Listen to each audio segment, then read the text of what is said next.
This is episode number 269 of the Homeowner Show. Whether you're DIY or looking to hire, we're here to help you find the best information and options for you and your home.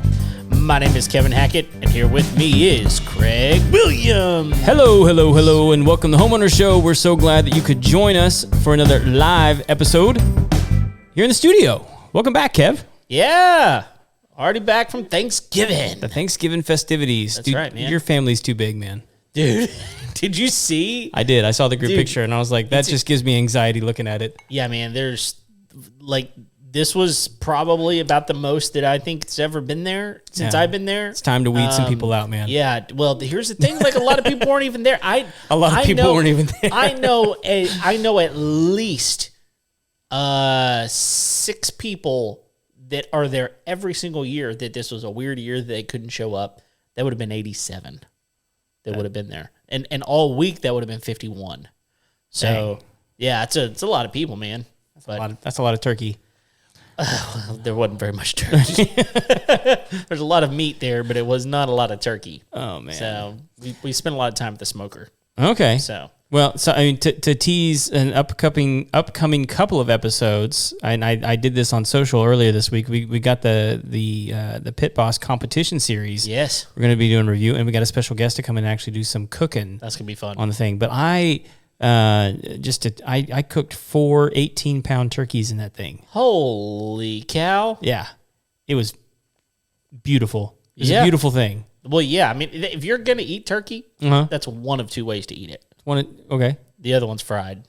Beyond that, you just might as well just give me a hot dog. Well, so I have some things to reveal in later on episodes on the proper way I now believe to prepare a turkey. Okay. So I'm happy. And it's neither one of those. Oh, okay. Yeah. All right. So it's involved, but it's not either one of those. Look, there's very few times whenever I have ever thought in my head, this Craig doesn't know how to cook. And I don't know if I've ever thought it. If I did, it was some stupid time occasionally. Before. No, I don't know. Just to keep me in check. Maybe, but you're going to have to screw up first. I've made some bad sauces. I'm sure you have, but I don't know that I've tasted them. They go in the trash before I get here, I guess. Right. So, one of the companies that sends us stuff from time to time is Lutron. Oh yeah, Cassetta, and we would be remiss if we didn't mention that they have some really cool Black Friday, Cyber Monday deals going on right now. They sent us some stuff. They did. I don't know if you've installed it in your house yet. Not yet. It's just because, man, I've been so busy. But what is it that they sent? So they actually sent one of their dimmer packs. Dimmer packs. Yeah, but it's like a new dimmer pack, right? It's a new dimmer one. I've already got a similar one in my house, and it works really, really great. You can connect a Pico to it. Okay. If you want to, which is great if you've got something on the other side of the room. The one that they sent you is like just the up down though, isn't it? It is. Yeah, yes. yeah. Yeah, but it's got the little like the slider bar on the side, and it'll go back to the setting that you had it every time if you want. So it's got some really, really cool features. But more than that, I can be sitting on my couch, and if I'm like, all right, it's time to turn the lights down, just sit there and do it, man. And the one I'm excited about this time of year is always the outdoor plug. Yeah, we have one of those as well. And man, they're waterproof, and like they've again, you can set them on a timer and all that kind of stuff easily. That's the thing that's so cool about them is like if you don't want to mess with like a goofy radial, like buy 10 radial timers for like all your Christmas lights. Right. This actually has like multiple plugs in it, and so you can set up all your Christmas lights, off of this one plug. Right. And then you just have full digital automation for your Christmas lights. Yeah. Super, super cool. Yep. But anyway, they have some really cool deals going on Amazon right now. If you haven't had the chance, I think it's like $20 off, like a starter kit. Which is pretty good because, I mean, those starter kits are like $80 to $100, something like that. I think they're like $120. Okay, even better. Yeah. So like the $20 off can give you, good close to 15 to 20%. Absolutely. Which is good. Yeah. So like Kevin and I both have them installed in our homes. Oh, yeah. We love them. If you haven't honestly, here's the deal. If I'm going to buy a dimmer at this point, I would not buy anything else. I wouldn't either. I mean, they're so good. Yeah. And there, I mean, like there's some cool looking ones out there. Yeah. I don't know that they all have the functionality that Lutron has. Well, and the Lutron ones aren't bad looking. No, and they've even got like so many colors now. You can get like that's right. They have brown and blue. I think like there's some weird colors. Because for the longest time it was just white. Yeah. Right. Now they've got the white, the tan, the brown, the gray. They've even got black. I think so. Like there's just a ton of colors. Yeah. So and we're super appreciative for their support. We love it when they send us stuff to play with and install and check out, kind of before it kind of hits the masses. That's it. So we can tell you guys about them. So, but anyway, if you haven't yet and you're looking for, like maybe just, I tell you one of the cool features I like about it is I can set the lights to come on in my house, like just randomly while I'm out of town. It's a security feature that they have, and you can just set them to come on for like 5 minutes and then turn them back off. Right. And so it just looks like somebody's home. Exactly. So they're cool, man. Check them out. You can just search them on Amazon. They're for sale there. You can also buy them at Home Depot. Right. I don't know about Lowe's. Do they have them at Lowe's? Yeah, I think so. Do they? Okay.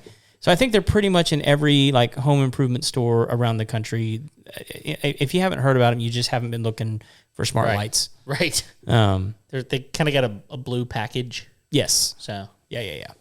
So anyway, we got kind of a fun episode tonight. Several weeks ago, we talked about squatters in rental properties. Yes. Which has been a massive problem because there was actually some laws in place preventing landlords from evicting people. Craziness. So, and a lot of that had to do with COVID stuff and like just COVID stuff that had rolled over into the now normal times of whatever it is that we're living in now. Which is not normal, but just not COVID. Right. So you had these weird eviction laws, and this also was bundled up with the student loan payment stuff, which actually just rolled over. Which I don't think we're going to see the effects of that for like another 2 or 3 months, but I imagine that's going to be brutal. Yeah. Here coming up, I actually think because like at the time of recording right now, it is Cyber Monday. Correct. Right? So Black Friday has passed. Yes. I am predicting that this is going to be one of the worst Black Friday, Cyber Mondays in the last, I'm going to go 10 years.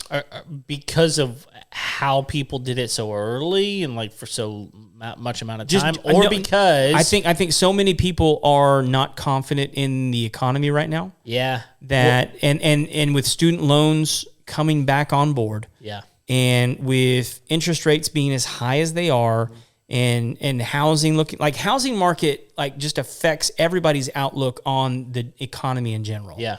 Which is one of the reasons I love that we do this show, because like this is like the pivot point for the economy that we're talking about.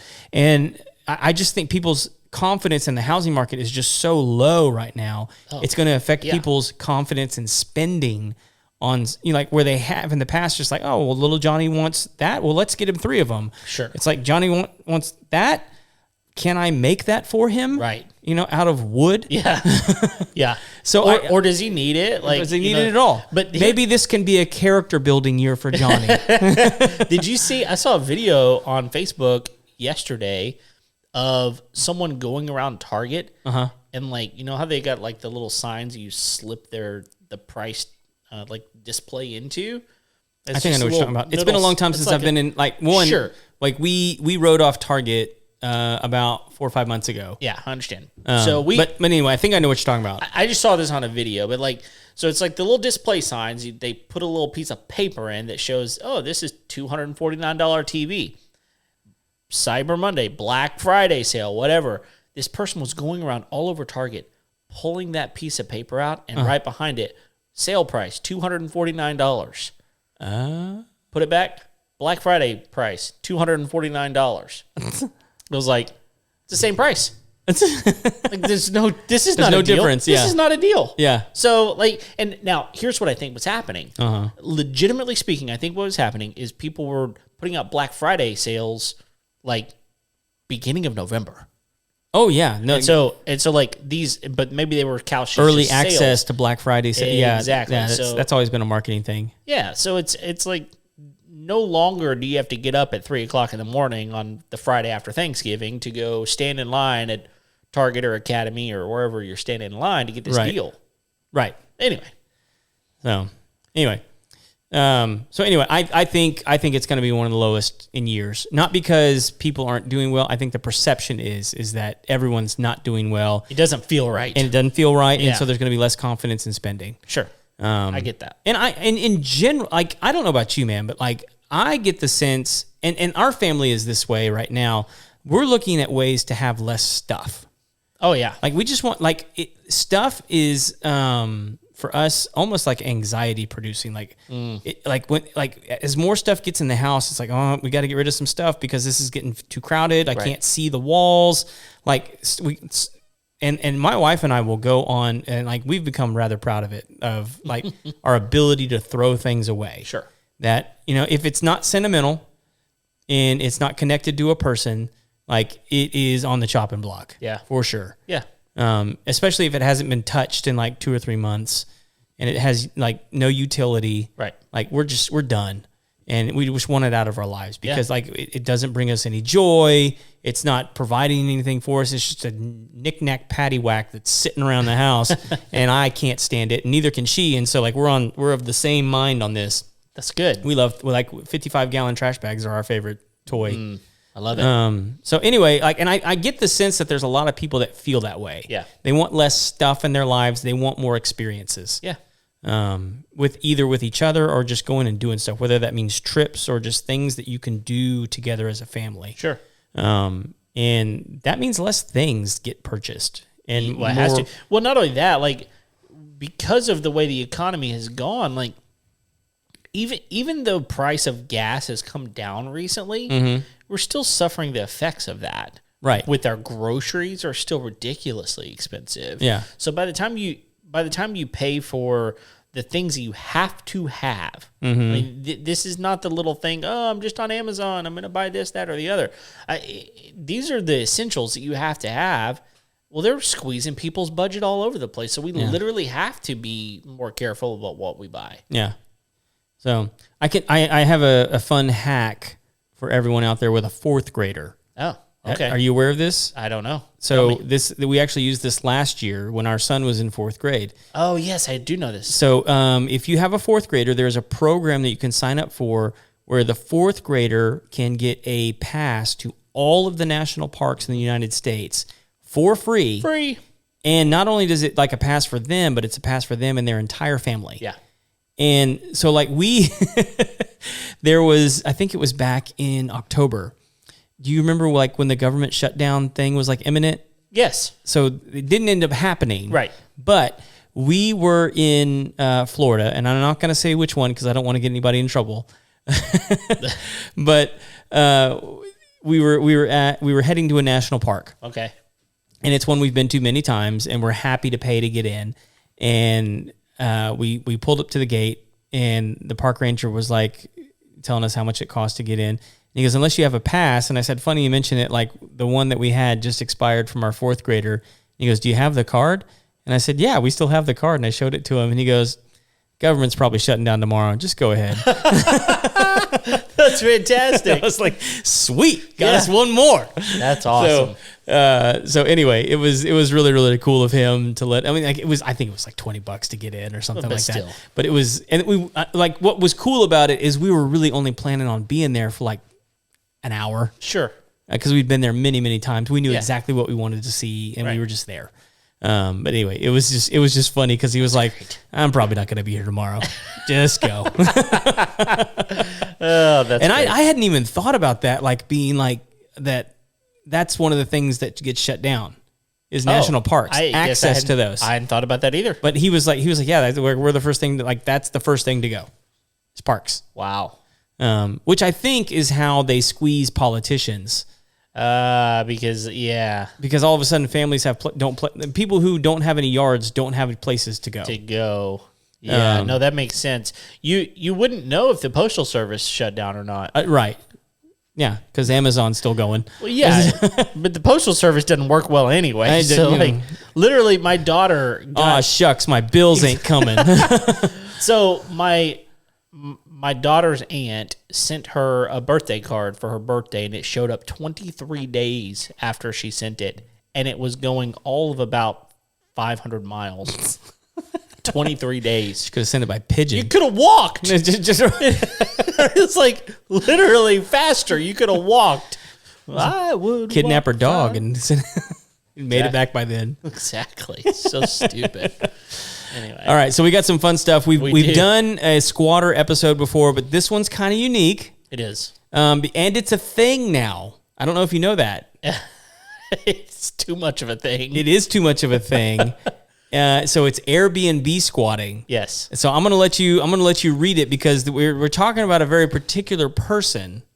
Yes. In this instance. Yeah. So, well, you want me to read this? Well, just her name. Okay. Well, I mean, I can if you want me to. Well, it's Elizabeth.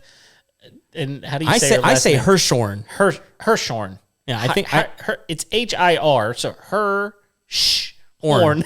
Yeah, Hirschhorn. Yeah, it's the title of this on YouTube and on Facebook right now. So if you're watching that way, you can actually it's the title of the episode. So she is the Airbnb squatter from hell. Yeah, and we're gonna hear about her because what we've done is we've gone out and found a video clip. Yeah, and if you're watching, which is the first time we've ever been able to. We're gonna try and play a video clip. Yeah, I think it's gonna work. But if you're just listening to this, you'll still be able to hear it. But if you have a chance, go to Facebook or YouTube, and you'll see the actual clip. If you want to find that, we'll also link it up in the show notes so you can. Yeah. We'll put a link to it. Do that, but you want to just roll it? Yeah, let's listen to the clip. This is Jovanovic, which is he's the guy that actually owns the property, and I think it's his attorney. Yeah, I think so. On the video, and what's the news outlet that's running this? It's News Nation. News Nation. Okay, All right, here we go. All right, here we go. Okay, Doc, what happened on Friday night? How did that happen that she's out and so is her stuff? Well, it was quite a crazy moment because we were in the house filming with like the news channel our story and sharing it. And then at once these three men started walking on the property and I had no idea who was basically walking into it. And I approached them. They didn't want to speak to me. They said, okay, something with the guest house. I walked over to the guest house, knocked on the door. Nobody answered. So then I called the police as a home invasion, 3 men entering our property. Whoa. And so the police came. Whoa. And were they able to sort out what was going on? Like, did the officers ever say to you, that lady in your guest house says she's moving out? We asked them, like, mainly, like, I wanted to know, hey, is this pretty much a home invasion? Are they stealing something? Or are they even possibly going to stay with this woman? And I don't know what her plans were because she's been very mysterious all this time in the last 4 weeks. So mainly we wanted to know, hang on, pause it right and there. what are they doing here? So I want to point out he's saying I'm wondering if these guys are going to be moving in because she's been very mysterious over the last 4 weeks. Right. This is after her having squatted in his guest house for over 500 days. Oh my goodness. So he doesn't know what's going on. It's been mysterious. Yeah, and so the backstory that's going on is this guy actually owns the house. So he lives in the main house. There's a guest house attached, and this woman has been living in there for over a year, and they've been going through the legal process of evicting her, even though she agreed to stay there, and I think it was like for 6 months via Airbnb. Oh my goodness. And so now he's seeing guys move stuff out, and so I don't know if you guys realize, but like if it's an Airbnb, like most of the time you don't own the stuff in the house. Right, no. And so to watch somebody move stuff out, you're like, what's going on? Right. And I read an article about this guy in another place, and he apparently moved his children and family out of the main house because he was so concerned about this woman's activity in the guest house. Oh my goodness. So, sorry, go ahead. All right, here we go. Okay, so Sebastian, as his attorney, help me understand this whole piece. I mean, Help if us she's all leaving understand. and taking Yes, her please. things, isn't it fair that obviously Sasha could change the locks? It's his house. He wouldn't want her to come back, understandably. But she's saying she wasn't leaving. How does that work legally? Like, what's the story? If she leaves, isn't it over and this house it reverts back to Sasha and whatever locks he wants to put on the door?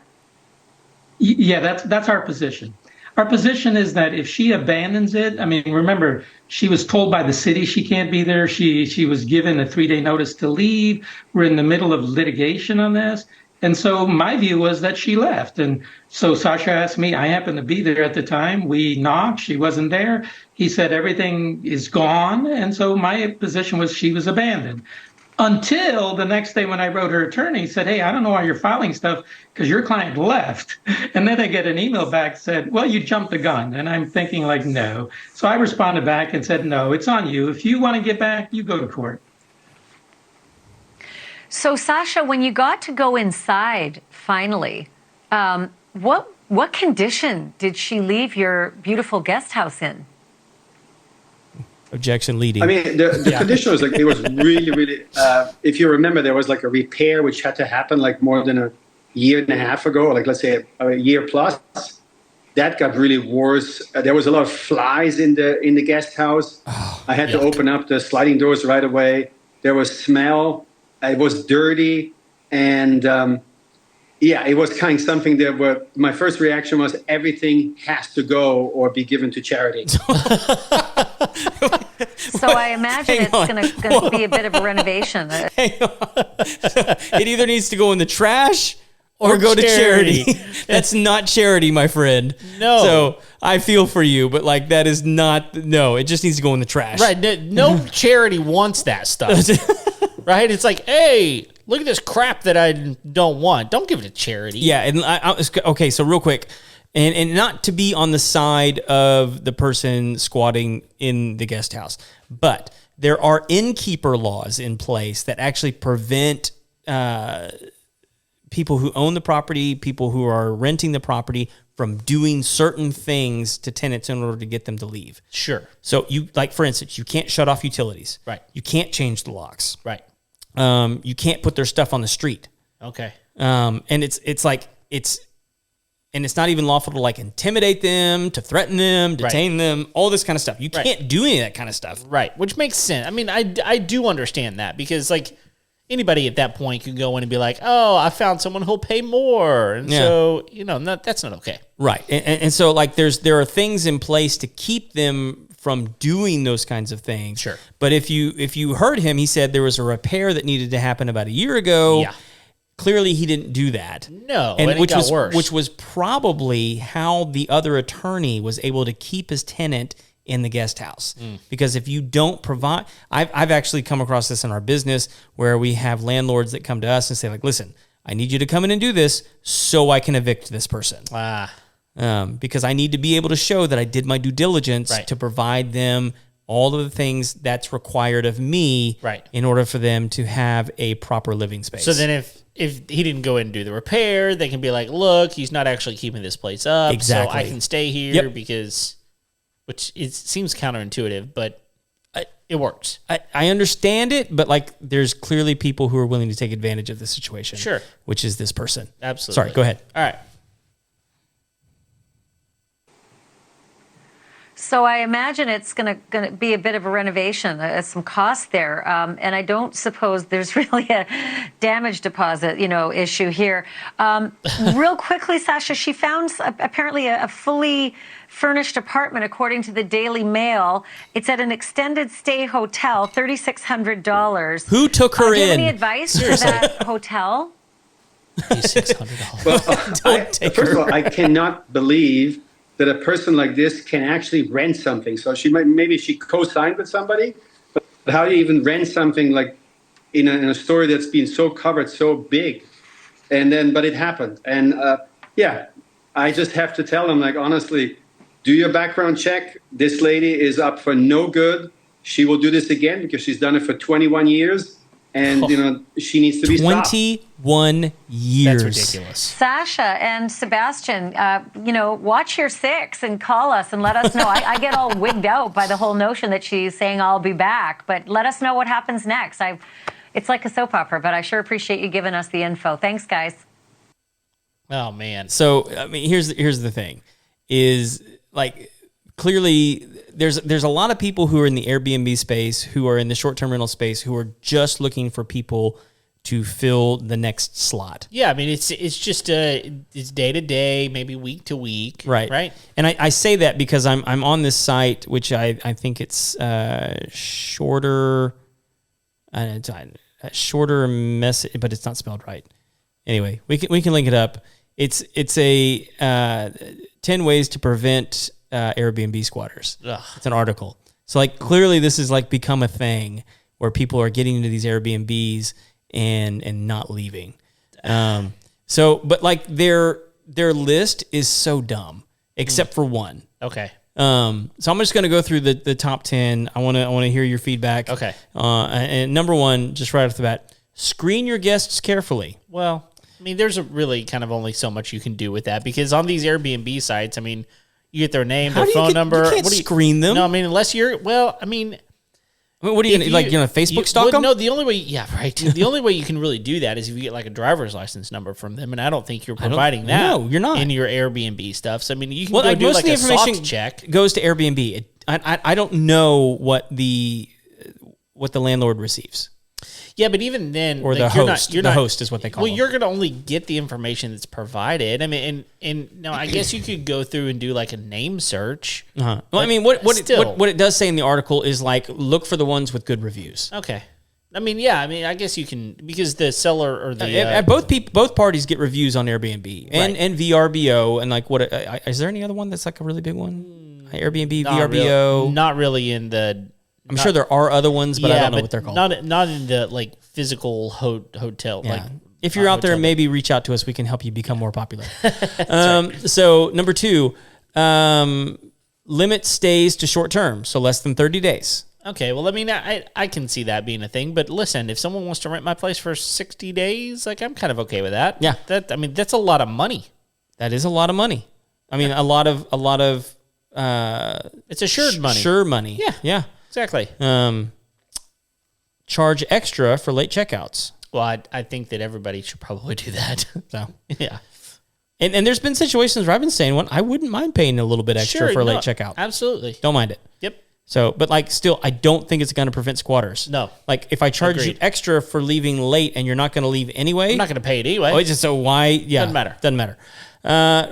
Remind guests of the checkout date. Oh, well, so who cares? You know what? I just forgot for 6 months. Yeah, sorry. Totally blew my mind. Whoops. Oopsie. Yeah. Was that Friday? And I guess the point of that is like make sure that you have like a paper trail of like, yes, I told them they needed to get out. Okay. I get that, but like, I mean, like if they're what law is going to be able to take it away? Even still, like yeah. Right? Okay. I mean, you just might get a sympathetic judge. Maybe. Okay, here's the one that I actually think makes sense for this whole situation. Use smart locks. Oh, yeah. That I will tell you that whenever you use smart locks, you can change the code without changing the locks. Yep. And they can't do anything about it at that point. At some point, they got to go to the grocery store. That's right. And so like when they do, be vigilant and change the code. Yep. That's easy. What are they going to do? Well, break a window? Yeah, they're going to break a window at that point. Then you call the police. That's yes. Yeah. Yep. So property damage. Yeah. So anyway, here's the one that I'm like, okay, you guys, all right, clearly somebody's paying your bills, which is stay on Airbnb, meaning accept bookings only on Airbnb. See, I don't like that at all. And honestly, like I think that people that are really smart should be on Airbnb just long enough to get their property known. Get their property known, and then go get their own website and do everything on their own website because at that point, that's where the money's at. You're losing. I think it's like 20% Airbnb every time. No, you have a great platform. Yeah, you help people get their properties known. Sure, but like, I'm sorry, if you have a really great property, you don't need them. No, I agree. Yeah.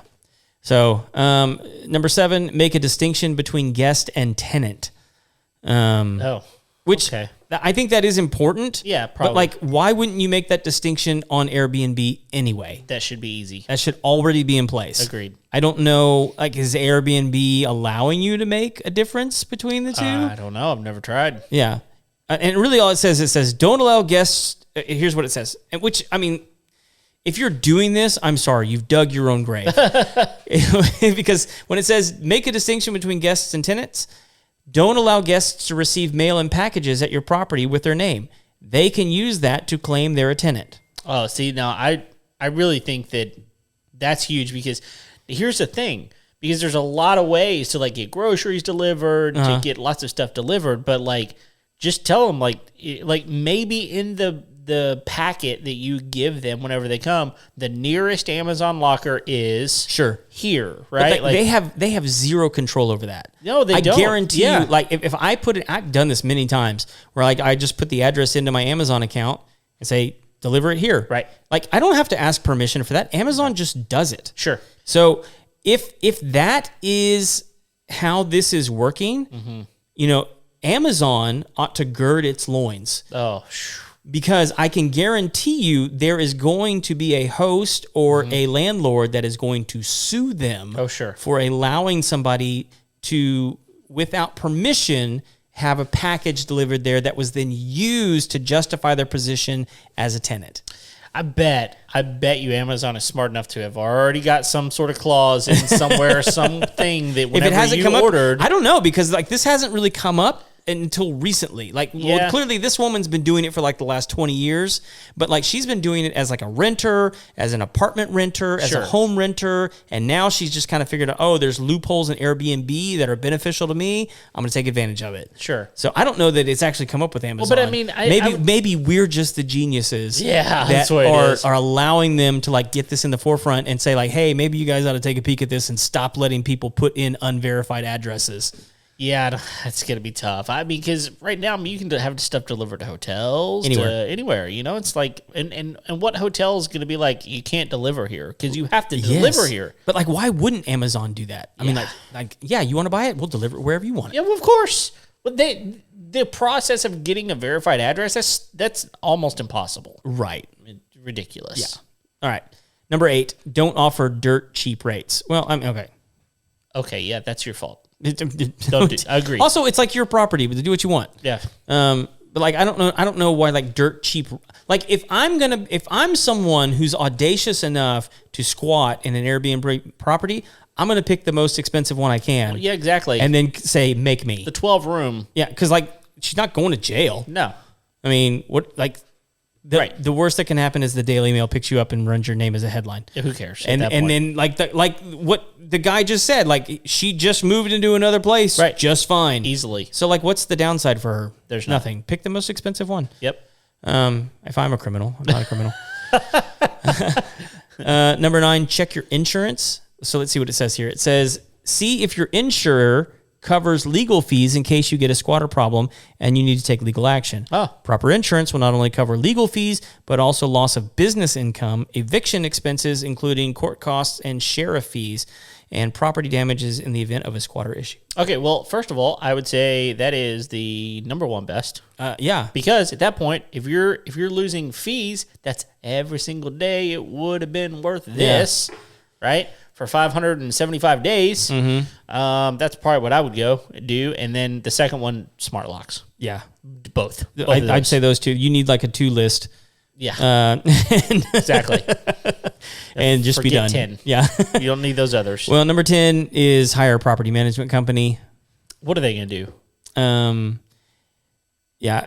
I mean, do you get certain protections by going through another entity like that? Well, I mean, they're going to feel a certain amount of responsibility because they're not making money if you're not making money. Sure. So, yes. And also, like, if you don't live near that property, it's better to have somebody that's going to be looking in on it when you makes can't. Sense. And especially, here's the deal. Like, if you wind up running into that problem, you have a property management company, you know what they could do? If there was ever a problem, they could just hire Lone Star Appliance Repair. That's true. Yes, because if they hired Lone Star Appliance Repair here in Conroe, Texas, locally, their number is 936-647-2364. Then listen, all you got to do, you don't have to buy a new appliance. Just go get that thing repaired. Get it repaired. I mean, look, there's no way that there's any value in just throwing that thing away. Yeah. I mean, there's way cheaper options, and your insurance will be proud of you for it. finding the good deal. Right? Case in point, we had a Friendsgiving at our house last night, and we realized that the oven, the heater element in the oven in our guest house was out. Oh. And so, like, it was a less warm Friendsgiving than it could have been.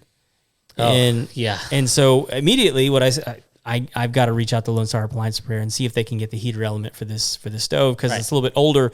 And I know that Sarah has like a warehouse of parts that she has squirreled away for just such an occasion. Of course. In case my oven goes out of whack. Well, and so they're gonna get on it pretty quick and get this thing fixed. So. I mean, I know that we're kind of joking there at the beginning, but in all honesty, most of the time you can repair an appliance. Yep. Most of the time it's easy to do. It's a lot cheaper. And here's the deal. Here's what they do. Whenever you have them out, they're going to charge you a service fee. Mm-hmm. But as long as they do the repair, and there's very few reasons why you wouldn't do the repair. Right. They're going to add that service fee. You've already paid that. So like they're not going to put on top of that service fee the repair. They're just going to roll that service fee into what you've already paid. And so it's really kind of a no-risk situation at that point, in my opinion. Right. What's the number again? The number is 936-647-2364. Yeah, super thankful for this sponsor. All right, Kev. So, this is obviously from a website that's trying to attract investors, of course, right, and trying to educate them and inform. And like, there's some good information in here. Yeah. No, like if you haven't thought about those things, you haven't really been taking it seriously about getting into Airbnbs. Right. But I do think people need to be aware. Like if you are going to have a rental property that you're not going to have eyeballs on a regular basis, and like if we take, what was that guy's name? Lars? Yeah. Sasha, I think. I think it's Sasha. Yeah, Sasha Jovanovic. And I feel for the dude. Well, yeah, and not only that, like it's in his backyard. It's his it's his guest house, man. Yeah, it's his guest. I mean, it's like right there on his property. Right. So, like, this could happen at your house, man. This could happen at my house. Well, except we don't Airbnb our place. But if you, no, I'm going to say, but if you decided to someday. Yeah, right. Like, it could happen right here, and literally, I understand why. Like, would you be willing to bring your kids home to, like, some crazy wacko that wouldn't leave your guest house? Which is why we don't Airbnb this place in the first place. Of course not. I understand that, but... I mean, that honestly, that's the whole decision. Yeah. Like, would it be nice to have the extra income? Sure. But, I'm not interested in having that, like, even as an option on the property. So, however, there are many, many people who could use a couple extra bucks, like we were talking about at the beginning of the show. Right. And so the temptation runs really, really high, especially if you have like an AUD that you're like, hey, maybe at some point mom or dad might need to move in. We need to have this, additional dwelling unit to allow them to come stay with us if they need to, or maybe, we just have guests from into town and they want their own space. We have that ADU so where they can have that. Mm-hmm. I mean, you kind of have that at your place. We do. And so I get the impulse. Yeah. To go, okay, we could turn this into a little bit of a cash cow. Sure. Supplement our mortgage. Right. This guy just ended up with a 577-day like mole on his back. Yeah. Exactly. And 575. Yeah. 575 days, man. That's crazy. That's a lot of days. A lot of days of not knowing, like, what is she gonna do? Yeah, who knows? She could blow the place up. She could die in there. Yeah, like, I mean, there's so many things. Like, and like if you search for this person, you can actually find she was like taking selfies inside the house. Like there's no shame. Like it was just the weirdest thing, man. And so like once you start searching this kind of stuff, this is the same thing when we started searching for like squatters and like rental properties where people were like moving into properties that they'd never rented, or they had fake rental agreements that like they maybe had not even generated, like they'd been scammed. Yeah.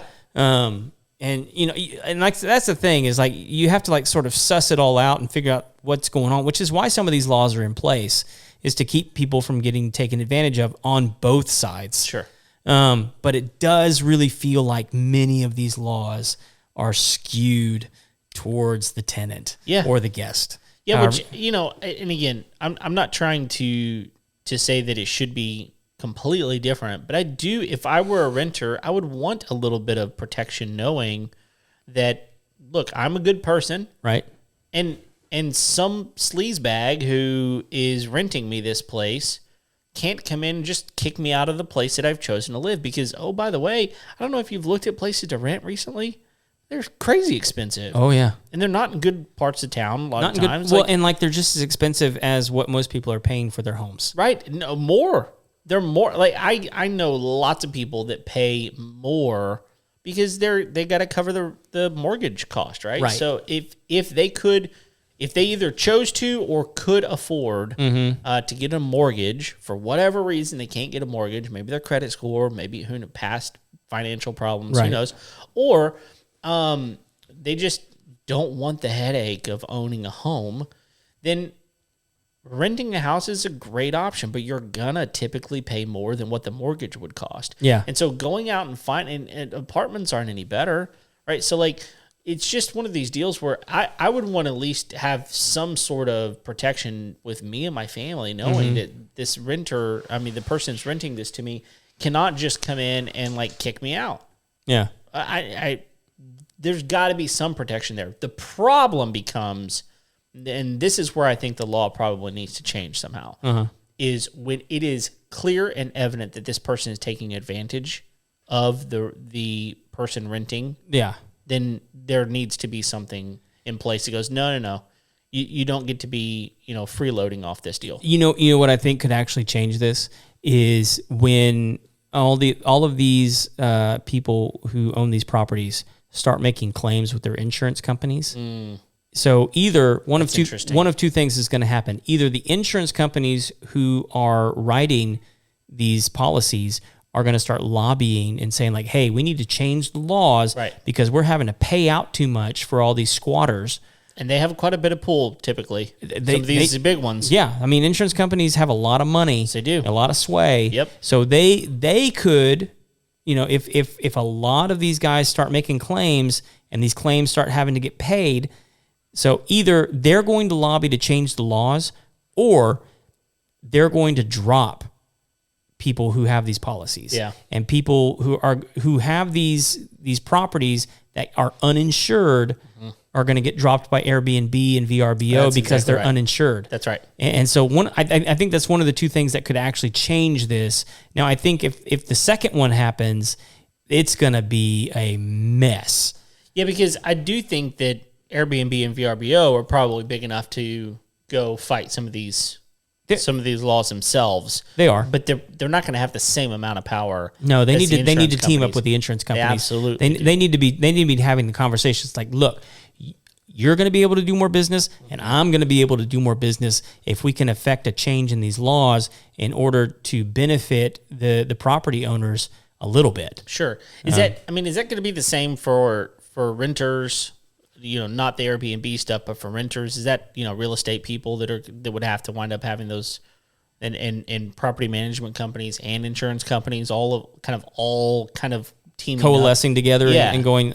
I mean, like that would probably be the most effective way. But the problem is like, what person's going to stick their neck out there like that? Like it's just like, why is that the hill that I'm going to die on? It depends on who's feeling it the worst. I guess. Yeah. Yeah. And because like here's the thing, it's a trickle down effect, right?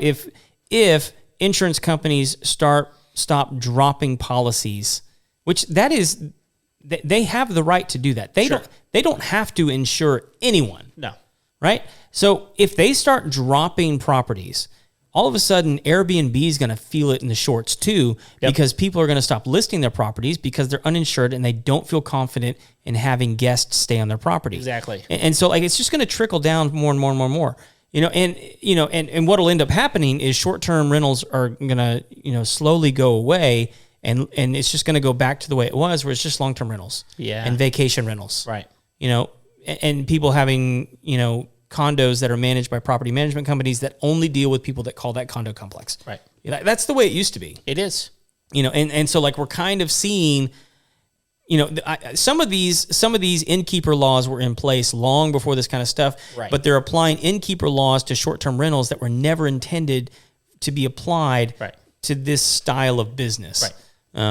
It just popped up. Yeah, and then there's just clever people who are just taking advantage of the law because they've been doing it for 20 years and like, hey, I don't have to like put down a bunch of money. I can put down a little bit of money, right, and then just stay just as long as I wanted to, like I was doing before. Crazy. So crazy, crazy stuff, man. Yeah, it is crazy. So get right, people. That's right. Well, listen, thank you guys for tuning in for today's episode. We appreciate you very much. If you've not already done it, please go like and subscribe to our YouTube, our Facebook, and please, please, please go leave us a 5-star rating and review on iTunes. That would be really, really great. We would appreciate it very much. And look, if you have any ideas for episodes, we're asking for those right now. Send a message to info@homeownershow.com. Let us know what your idea is for a show. And yeah, until next time, guys, we'll see you later. See ya.